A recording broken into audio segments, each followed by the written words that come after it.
So this is my first class and my name is Sakshi Arora और हम start करेंगे history से, क्लास 9th हिस्ट्री, और जिसका फर्स्ट चैप्टर है फ्रेंच रेवोल्यूशन। और क्योंकि मैं जानती हूँ कि ज़्यादातर स्टूडेंट्स को हिस्ट्री बहुत बोरिंग लगती है, बट मुझे हमेशा इंटरेस्टिंग लगती थी and I tell you why. क्योंकि मैंने हिस्ट्री हर चैप्टर को एज अ स्टोरी पढ़ा था और मुझे उसी फॉर्म में उसको पढ़ाना भी पसंद है। तो हम यहाँ पे स्टार्ट करेंगे फ्रेंच रेवोल्यूशन से, और क्योंकि नाम चैप्टर का फ्रेंच रेवोल्यूशन है तो बात कौन सी कंट्री की होगी? ऑब्वियसली फ्रांस की। तो ये बात शुरू होती है तब 1774 में, जब ल्यूइस 16 जो कि 20 इयर्स के थे और प्रिंस थे बार्बन फैमिली के, जो कि उस टाइम पे वहाँ पे रूल करती थी, उनको फ्रांस का थ्रोन मिलता है। थ्रोन यानी कुर्सी, गद्दी। तो और उसी दौरान उनकी शादी हुई थी किससे? मैरी एंटोइनेट, जो कि एक ऑस्ट्रियन प्रिंसेस थी। जब उनको फ्रांस का थ्रोन मिला, what was the first thing that he found? He found empty treasury. That means उनके जितने भी खजाने थे वो खाली हो चुके थे। और ऐसा क्यों था? क्योंकि फ्रांस उससे पहले लंबे लंबे सालों तक, मतलब बहुत काफ़ी सालों तक वॉर करवा रहा था या वॉर कर रहा था। So due to long years of war was the first reason. Second was कि एक बड़ा सा दरबार और एक बड़े से महल में मेंटेन करने में बहुत पैसा जाता है, एंड इसी वजह से फ्रांस का जो मैक्सिमम मनी था वो कहाँ खर्च हो रहा था? It was the cost of maintaining court at immense palace of Versailles. Okay, and third reason was कि फ्रांस ने उससे पहले 13 अमेरिकन कॉलोनीज को इंडिपेंडेंस दिलवाई थी फ्रॉम ब्रिटिश। तो ये तीन रीजंस थे जिसकी वजह से ल्यूइस 16 को अपने सारे खजाने गायब मिले थे और उनको उनके साथ डील करना था।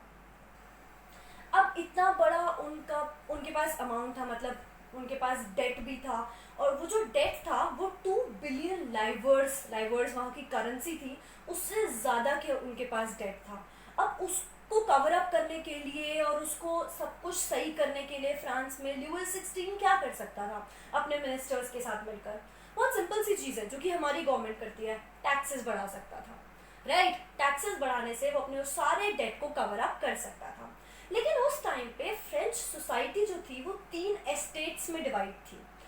फर्स्ट एस्टेट्स क्लर्जी का होता था, जिसमें आते थे सब जो प्रीस्ट होते हैं चर्च के, सब पादरी, ठीक है।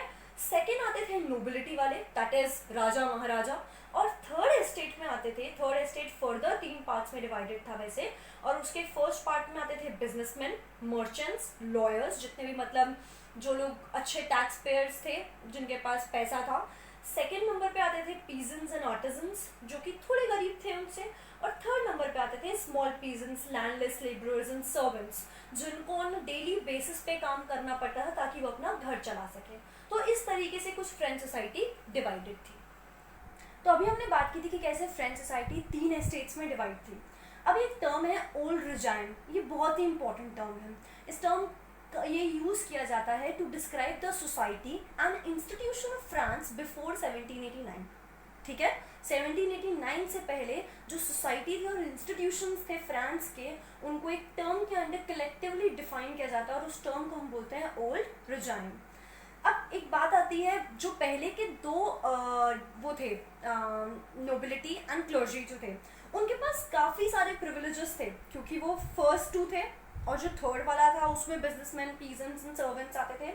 तो जो first 2 estates, that is clergy and nobility, उनको काफ़ी सारे प्रिविलेजेस मिलते थे। क्यों? क्योंकि वो उस जगह उनका जन्म हुआ है, दैट मीन्स उस परिवार में वो जन्मे हैं, सिर्फ इस बेसिस पर उनको प्रिविलेज दिए जाते थे। और उनमें से सबसे इम्पोर्टेंट जो था वो ये था कि उनको टैक्सेस पे नहीं करने होते थे।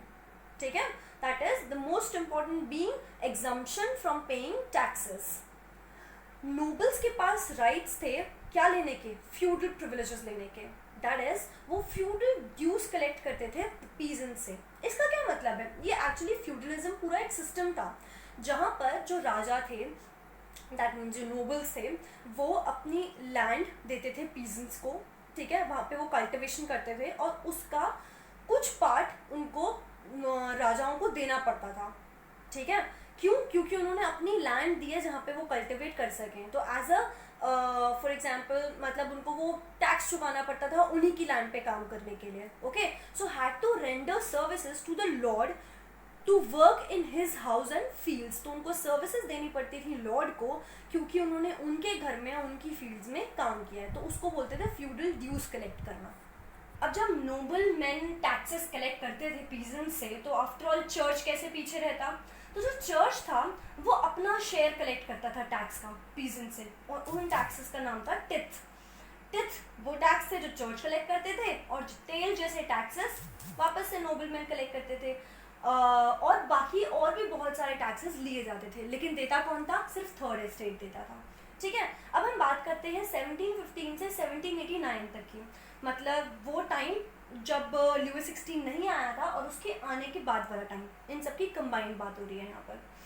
अब पॉपुलेशन उस टाइम पे क्या था, फ्रांस का इंक्रीज होता जा रहा था, जिसकी वजह से जो डिमांड थी फूड ग्रेन्स की वो भी रैपिडली इंक्रीज हो रही थी, लेकिन जो प्रोडक्शन था फूड ग्रेन का वो इक्वल नहीं था डिमांड के।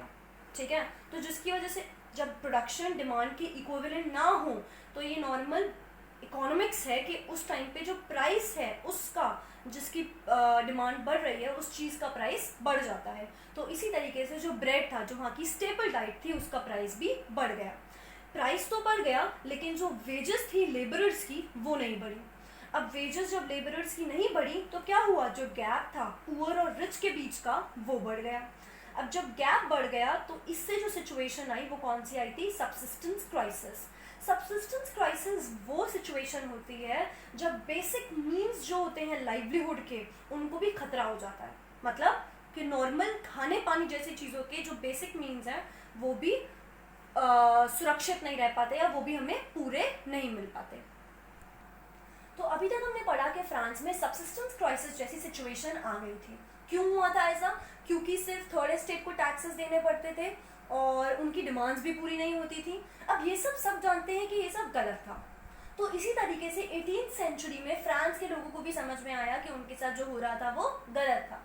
तो उस टाइम पे, दैट इज 18th सेंचुरी में, इमर्जेंस हुआ मिडिल क्लास का। मिडिल क्लास में जैसे कि बिजनेसमैन आते हैं, आर्टिजन्स आते हैं, इन सब का।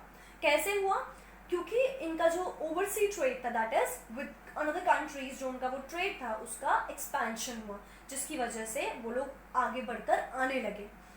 और उनको पता था कि उनके साथ गलत हो रहा है। उनके साथ साथ कुछ एजुकेटेड लोग थे, जैसे कि लॉयर्स जो थे, उनको भी समझ में आ रहा था। They believe that all that was happening was absolutely wrong and it can not be tolerated. क्योंकि किसी को भी सिर्फ अपने बर्थ के अधिकार मतलब बर्थ के उस पे आधार पर ये राइट नहीं मिल जाता कि वो किसी से टैक्स ले सकता है, या उसका जो कैलिबर है वो किसी से ज़्यादा हो गया। तो उन लोग का जो मानना था वो ये था कि उस इंसान को रूल करना चाहिए जिसके पास इतना कैलिबर है, ना कि सिर्फ बर्थ के बेस पे कि तुम किंग की फैमिली में पैदा हो गए और इसीलिए तुम्हें ये राइट मिल गया कि तुम बाकी सब लोगों पर रूल कर सकते हो। तो उन्होंने ये they believed that a persons social position should depend on his merit and not on his birth. तो उसकी मेरिट पे डिपेंड करना चाहिए किसी का भी सोशल पोजीशन, ना कि उसके बर्थ पे।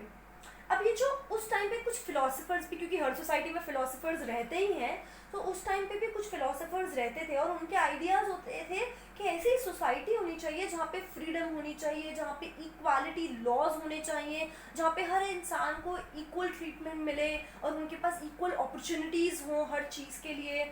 और ये सारे जो आइडियाज़ थे, ये कौन से फिलोसफर्स ने रखे थे, जॉन लॉक ने एंड जीन जैक रूसो ने। May be my pronunciation is wrong, but इनके नाम यही है, so you can note down the spellings definitely. तो जॉन लॉक और जीन जैक रूसो जैसे जो फिलोसफर्स थे, उन्होंने ये आइडियाज़ आगे रखे। जॉन लॉक वो फिलोसफर थे जिन्होंने बुक भी लिखी है, two treatises of government which is against monarch. That means कि उनका जो भरोसा था वो मोनार्क पे नहीं, गवर्नमेंट पे था। और जो दूसरे फिलोसफर थे जीन जैक, उन्होंने एक गवर्नमेंट का आइडिया प्रपोज किया था जो एक सोशल कॉन्ट्रैक्ट पे बेस्ड था between people and it's representatives. That means जो आज की फॉर्म में गवर्नमेंट है, हर कंट्री में है, वो आइडिया जीन जैक का ही था कि एक ऐसी गवर्नमेंट इस्टेब्लिश होनी चाहिए जो कि लोगों के रिप्रेजेंटेटिव्स हों, लोग इलेक्ट करके उनको भेजें, and there should be a social contract between them. बाकी फिलोसफर्स की तरह एक और फिलोसफर थे जिनका नाम था मॉन्टेस्क्यू। मॉन्टेस्क्यू ने अपनी book in spirit of laws में जो पावर थी जो कि अभी तक सिर्फ राजा के पास थी, उस पावर को उन्होंने डिवाइड कर दिया था 3 पार्ट्स में, एक लेजिस्लेटिव, एक जुडिशरी और एक एग्जीक्यूटिव। और यही जो पूरा प्रोसेस था और ये जो पूरा आइडिया था, उसी को यूएसए ने अपने कॉन्स्टिट्यूशन में डाला और उसने भी अपनी पावर्स को इन्हीं तीनों में डिवाइड कर दिया। और आज मेजर कंट्रीज में इसी तरीके से गवर्नमेंट रूल करती है, हमारी कंट्री में भी इनफैक्ट। अब जब ये सब फिलोसोफर्स ये सारे आइडियाज दे रहे थे उस टाइम पर, क्योंकि टैक्सेस इंक्रीज हो चुके थे और सब्सिस्टेंस क्राइसिस जैसी सिचुएशन आ गई थी। टैक्सेस इंक्रीज क्यों हुए थे? क्योंकि ल्यूइस 16 को जो अपने खजानों के वो थे, भंडार थे, वो सब खाली मिले थे, इस वजह से उन्होंने टैक्सेस इंक्रीज कर दिए थे। रिमेंबर, हमने फर्स्ट उसमें यही पढ़ा था सबसे पहले। तो जो टैक्सेस इंक्रीज हुए थे उसकी वजह से प्रोटेस्ट होने लगा था और एंगर बहुत ज़्यादा हो गया था नॉर्मल लोगों के बीच में, और they were against the system of privileges, क्योंकि उनको लग रहा था कि हर चीज़ का भुगतान सिर्फ थर्ड एस्टेट क्यों करेगा, फर्स्ट और सेकंड एस्टेट की भी अपनी कुछ रिस्पॉन्सिबिलिटीज़ हैं जो कि उनको फुलफिल करनी चाहिए। लेकिन अब ये जो प्रोटेस्ट चालू हुआ था उसके बारे में कुछ ना कुछ तो ल्यूइस 16 को करना ही था, लेकिन फ्रांस में किंग अकेला कुछ नहीं कर सकता था। अब क्योंकि डिसीजन टैक्सेस के लिए था तो उसको एक पूरी मीटिंग बुलवानी पड़ती है, किसकी? एस्टेट जनरल की, जो कि एक प्रपोजल पास करते हैं for new taxes. Estate general क्या है? एस्टेट जनरल एक पॉलिटिकल बॉडी होती है जिसमें तीनों एस्टेट्स के अपने अपने रिप्रेजेंटेटिव्स आते हैं, और वो रिप्रेजेंटेटिव्स जब आते हैं वो एक साथ इकट्ठे होते हैं और वो एक डिसीजन तक पहुंचते हैं, कंक्लूजन पे पहुंचते हैं कि उस टैक्सेस का क्या करना है, अबॉलिश करने हैं कि फर्दर इंक्रीज करने हैं कि डिक्रीज करने हैं, जो भी है। ओके, तो हमने देखा कि एक मीटिंग बुलाई जाती है किनकी? एस्टेट जनरल की, और एस्टेट जनरल की वही मीटिंग बुलाई गई 5 मई 1789 को। 5 मई 1789 को मीटिंग बुलाई गई कहाँ पे? रेस्प्लेंडेंट हॉल इन वर्सेल्स में। रेस्प्लेंडेंट हॉल जो था वर्सेल्स में, वहाँ पर ये मीटिंग बुलाई गई। अब यहाँ पे क्या था कि फर्स्ट और सेकंड एस्टेट के जो थे, हर एक के, मतलब फर्स्ट एस्टेट के अपने 300 रिप्रेजेंटेटिव्स थे वहाँ पे, सेकेंड एस्टेट के अपने 300 रिप्रेजेंटेटिव्स थे वहाँ पर, लेकिन थर्ड एस्टेट के इन होल 600 मेंबर्स वहाँ पे प्रेजेंट थे। और ये जो 600 मेंबर्स थे ये कहाँ से बिलोंग करते थे? ये कौन लोग थे? ये प्रॉस्परस एंड एजुकेटेड मेंबर्स थे जो रिप्रेजेंट करते थे पूरे थर्ड एस्टेट को। ये जो 600 मेंबर्स आए थे ये अपने साथ 40,000 लेटर्स लेके आए थे। ये जो 40,000 लेटर्स थे इनमें डिमांड्स लिखी हुई थी सारे लोगों की जो कि थर्ड एस्टेट से बिलोंग करते थे। अब इनिशियली इनकी जो पहली डिमांड इन्होंने जो मांगी थी, अब इनिशियली क्या होता था, इससे पहले जब भी एस्टेट जनरल की मीटिंग बिठाई जाती थी तो हर एस्टेट के पास इन होल, हर एस्टेट के पास एक वोट देने का राइट था। लेकिन इस टाइम पे थर्ड एस्टेट ने डिमांड क्या किया कि assembly as a whole vote करेगी, that means each member should have the right to vote, तो हर एक मेंबर का वोट गिना जाएगा, ठीक है। लेकिन किंग ने क्या किया? किंग ने इसको रिजेक्ट कर दिया, उसने फर्स्ट प्रपोजल को ही रिजेक्ट कर दिया, जिसकी वजह से वो सारे जो 600 मेंबर्स थे जो कि थर्ड एस्टेट को रिप्रेजेंट कर रहे थे वो सारे के सारे उस मीटिंग छोड़कर वहाँ उस मीटिंग से चले गए। आज के लिए इतना ही। उसके बाद अगर आपको ये क्लास पसंद आए तो प्लीज़ लाइक कीजिएगा। Thank you.